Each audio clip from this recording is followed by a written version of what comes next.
Hi, my name is Chip Bowling. I'm past president of Maryland Grain Producers. We are at Newburgh, Maryland today at a farm that my family's owned for 3 generations. It's called Bunker Hill Farm, and we are in southern Maryland, about 3 miles from the Virginia line. Our farm, this is a former tobacco farm. We took the tobacco buyout in 1999. Since then, we have been growing corn, soybeans, wheat, and the last 2 years we've been doing some sorghum. Corn has been a staple for this farm and many farms in southern Maryland, along with tobacco. Even though you were tobacco farmers, almost everybody grew corn. Corn's been grown here for hundreds of years, and Charles County had early settlers that planted corn all along these river shores that we're sitting by right now. When I was a kid, my dad was showing me how to become a farmer, not just a corn farmer, but a farmer. His goal was 80 to 100 bushel on corn. Now my yield goal actually consistently is 140, 150 bushels. I have had corn that we've grown here right on this farm that has gone 250 bushel.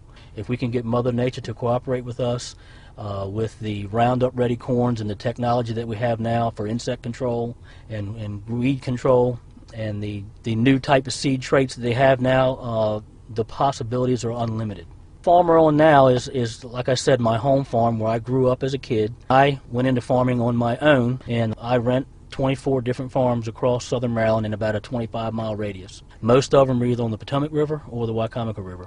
The state of Maryland has taken a forward stance as far as what we can do for conservation and to help with erosion and sediment control, trying to keep nutrients out of the bay and out of our rivers. We make every effort we can to plant cover crops on every farm and every field that we plant now to do our part and what we need to do to help save the Chesapeake Bay.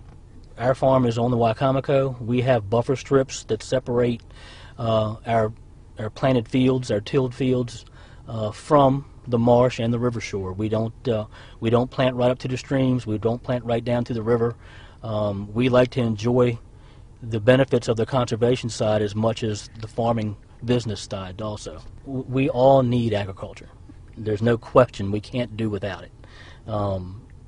One farmer now feeds 155 people. We got to have them.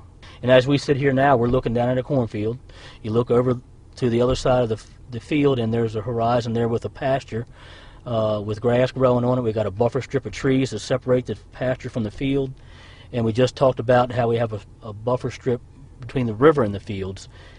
Years ago, we wouldn't have had that. Everything that you saw here probably would have been farmed.